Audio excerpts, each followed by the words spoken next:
Two tears left eye, Dan. Two tears left eye. Poor, poor Omid Scobie's. I'm going to read you my favourite story of the week, and then I look forward to your reaction. I have to give credit to Richard Eden, the diary editor of the Mail, who has done some very good work on this one. Omid Scobie's new humiliation. Meghan and Harry's Cheerleaders company meets a very undignified end. Richard Eden reveals all. Let's dive into this. He's been obliged to watch powerless as his favourite couple have been subjected to a fearful pummeling in print, which included being labelled the most entitled, disingenuous people on the planet by a Montecito neighbour. But as Omid Scobie digests Vanity Fair's profile of Prince Harry, lost, out of his depth and naive, and Meghan, working for whom is alleged to have caused some former staff members to undergo long-term therapy, might he have difficulties of his own to contend with? I ask, Richard Eden says, because Scobie's company, Muu, has been closed down after being on the receiving end of a compulsory strike-off notice in December.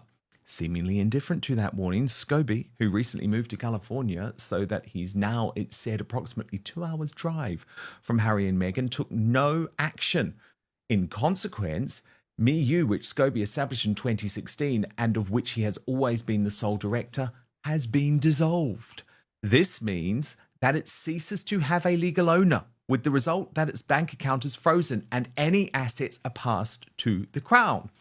It is a peculiar fate for an author who has had an intense, if changeable, relationship with the royal family.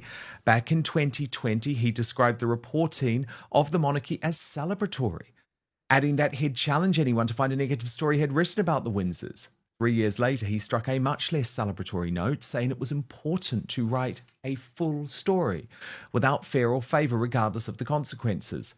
While always a tireless cheerleader for Meghan and by association for Harry, Scobie appears to have taken a splendidly aristocratic attitude to niceties such as paperwork required by Companies House.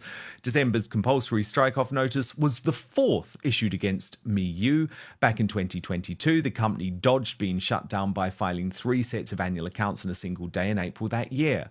That may, of course, simply be because Scobie can appear ill at ease with numbers, even the number of birthdays he's celebrated. In 2020, he assured an interviewer that he was 33. In fact, he was 38.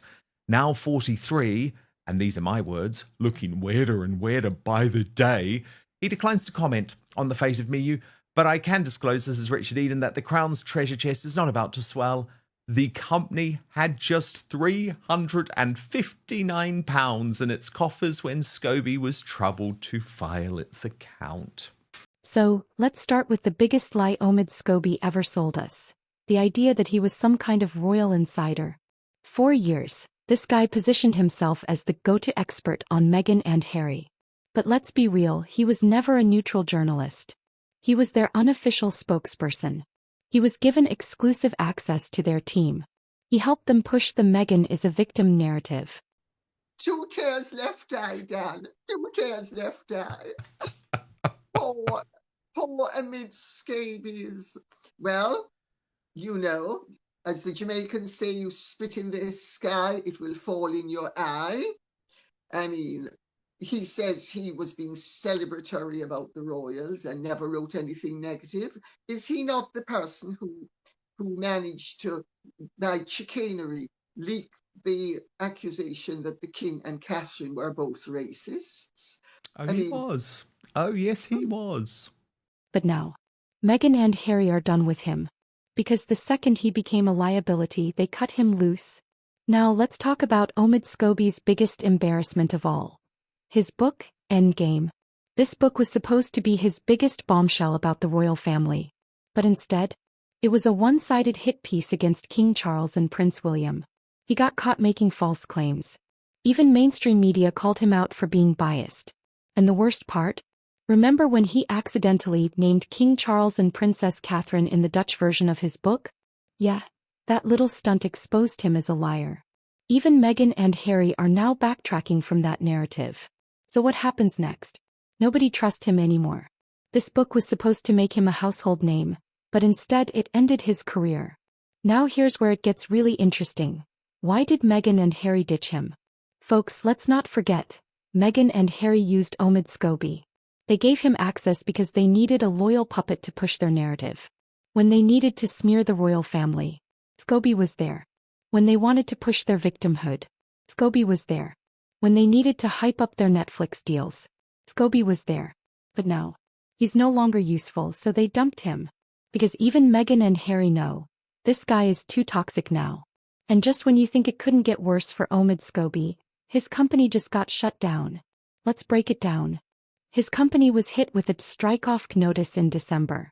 He ignored it, thinking he was untouchable. No. The UK government has shut it down, frozen his accounts, and handed over the assets. And get this, he just moved to California to be closer to Meghan and Harry. But they don't want him anymore. And also,